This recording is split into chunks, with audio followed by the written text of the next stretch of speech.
For today's video mga pare ko, may panibagong YouTube channel na naman tayong i-review o i-feature, walang iba kundi ang YouTube channel ng isa sa mga sikat o kilalang charity vlogger na si Idol King Lux. So yung mga pare ko, ito si Idol King Lux, mayroon siya mahigit 2 million subscribers, so deserve ni Idol King Lux na magkaroon siya ng maraming subscribers sa kanyang YouTube channel. So mas maganda kung umabot ng 10 million subscribers ito si Idol King Lux upang mapalawak pa niya yung magandang layunin yung pagtulong sa mga kapuspalad. Ginawa yung kanyang YouTube channel noong December 20, 2019 at meron siyang total video views na umabot sa 128,968,411. So yung mga pare ko, dito sa video na to ay ating alamin kung magkano na nga ba ang kanyang estimated YouTube sahod. Disclaimer, lahat na makikita niyong amount dito o yung mababanggit kong amount dito ay pawang estimated po lamang gamit ang Social Blade. Ang Social Blade ay isang public website na kahit sino ay pwedeng tumingin dito at maaari nyo rin makita ang lahat ng mga estimated YouTube sahod ng mga vloggers or content creator. At layunin lamang ng video to na makapagbigay ng inspirasyon sa mga tao makapanood nito, lalong-lalo na sa mga small YouTuber. So yung mga pare ko, magkano man ito posibleng kitain ni Idol King Lux sa kanyang YouTube channel, so deserve niya ang magkaroon ng malaking sahod sa kanyang YouTube channel. Alam naman natin sa Idol King Lux kung gaano na karami ang natutulungan ni Idol King Lux ng mga mahihirap. Kaya sa mga hindi pa nakapag-subscribe sa YouTube channel ni Idol King Lux, i-subscribe nyo na ang kanyang YouTube channel at huwag nyo rin kalimutan i-subscribe ang aking munting channel para lagi kang updated sa mga bago kong video upload. So yung mga pare ko, yan ang panghintay natin, samahan nyo kung i-review natin ang status ng YouTube channel ni Idol King Lux.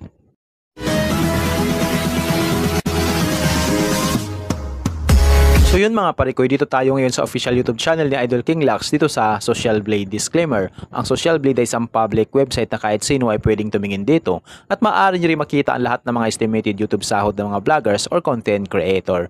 So yung mga pare ko, ito si Idol King Lux, mayroon pa lamang siyang 140 uploads na video at yung kanyang subscribers ay umabot na sa mahigit 2 million subscribers. So deserve ni Idol King Lux na magkaroon siya ng maraming subscribers sa kanyang YouTube channel. So mas maganda kung umabot ng 10 million subscribers ito si Idol King Lux upang mapalawak pa niya yung magandang layunin yung pagtulong sa mga kapuspalad. Total ang kanyang video views, nakakuha na siya ng 128,968,411. Country, Philippines. Channel type, entertainment. Ginawa yung kanyang YouTube channel noong December 20, 2019.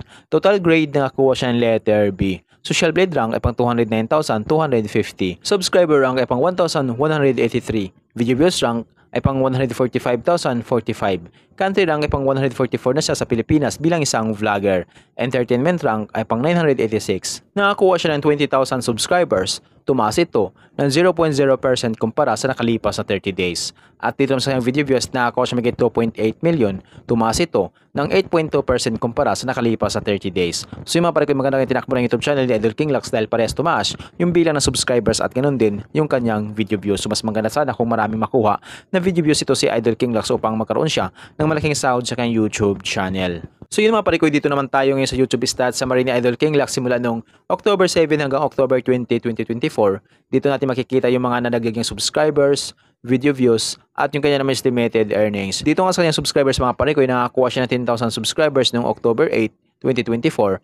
At noong October 14, 2024, nakakuha naman siya ng 10,000 subscribers.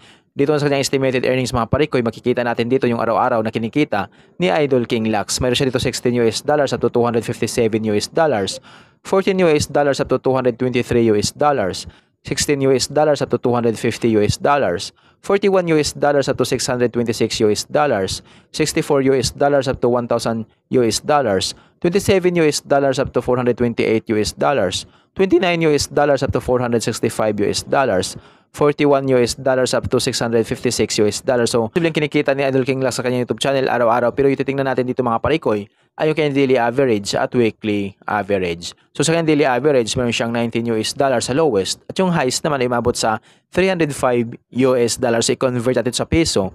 Simula natin convert sa lowest na mayroon siyang $19 i-times natin sa 55 ay mayroon siyang 1,045 pesos na posibleng kitain sa loob ng isang araw. At kung umabot naman yung highest, umabot sa $305 i-times natin sa 55 ay meron siyang 16,775 pesos na posibleng kitain sa loob ng isang araw. So yung maparikoy, dito naman tayo ngayon sa kanyang weekly average.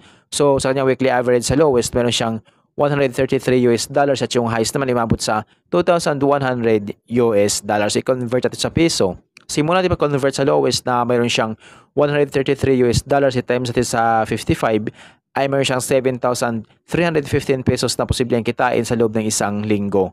At kung umabot naman yung highest, umabot sa $2,100 i-times natin sa 55 ay mayroon siyang 115,500 pesos na posible ang kitain sa loob ng isang linggo. So yung mga parikoy, dito naman tayo ngayon sa kanyang estimated monthly earnings. So disclaimer po lamang mga parikoy, ang video na ito ay layunin lamang na makapagbigay ng inspirasyon sa mga tao makapanood nito, lalong-lalo na sa mga small YouTuber. Disclaimer, lahat na makikita nyo amount dito o yung mababanggit kong amount dito ay pawang estimated po lamang gamit ang Social Blade. Ang Social Blade ay isang public website na kahit sino ay pwedeng tumingin dito at maaari nyo rin makita ang lahat ng mga estimated YouTube sahod ng mga vloggers or content creator. At layunin lamang ng video to na makapagbigay ng inspirasyon sa mga tao makapanood nito, lalong-lalo na sa mga small YouTuber. So yung mga parikoy dito sa kanyang estimated monthly earnings sa lowest, meron siyang $572 at yung highest naman ay mabot sa $9,100. I-convert natin sa piso. Simulan natin pag-convert sa lowest na meron siyang $572 i-times natin sa 55 ay meron siyang 31,460 pesos na posibleng kitain sa loob ng isang buwan. At kung mabot naman yung highest na mabot sa $9,100 i-times natin sa 55 ay meron siyang 500,500 pesos na posibleng kitain sa loob ng isang buwan. So yung mapalit ko ito yung highest ni Idol King Lux, sumabot lamang ito kapag once lahat ng mga viewers niya ay hindi nag-i-escape ng ads. So bihira lang yung mga viewers na hindi nag-i-escape ng ads, kaya hindi ito maabot ni Idol King Lux. So dito lang malapit kay YouTube sahod sa lowest na mayroon siyang $572. Itong $572 nakatumbas ng 31,460 pesos. So maaring doble lang ito or triple. So yun yung posibleng kitain ng Idol King Lux sa kanyang YouTube channel sa loob ng isang buwan. Pero maring magbabago pa itong mga parikoy. Depende sa dami ng views na makukuha ni Idol King Lux. So dahil nga sahod ng mga vloggers or content creator, nakadepende sa dami ng views, hindi sa dami ng subscribers. At laking tulong din yung mga viewers na hindi nag-i-escape ng ads. Kaya hanggat maaari huwag po tayo mag-escape ng ads sa lahat ng mga video ni Idol King Lux. So deserve niya magkaroon ng malaking sahod sa kanyang YouTube channel. So yung mga parikoy, tuloy-tuloy po natin suportahan ito si Idol King Lux. Hanggat maaari, share po natin lahat ng mga video ni Idol King Lux. At sa mga hindi pa nakapag-subscribe sa YouTube channel ni Idol King Lux, i-subscribe na yung kanya YouTube channel. So yung mga parikoy, hanggang dito na yung video natin. So kung mayroon kayong inidolong vlogger na gusto nyong malaman yung kanilang estimated YouTube sahod, paki-comment lamang sa comment section at gagawan natin ng itong klaseng ori ng video. At kung nagustuhan nyo yung video itong mga parikoy, huwag niyo po sanang kalimutan mag-like, share at mag-subscribe sa munting channel nito. Once again, this is Parikoy TV. Peace out.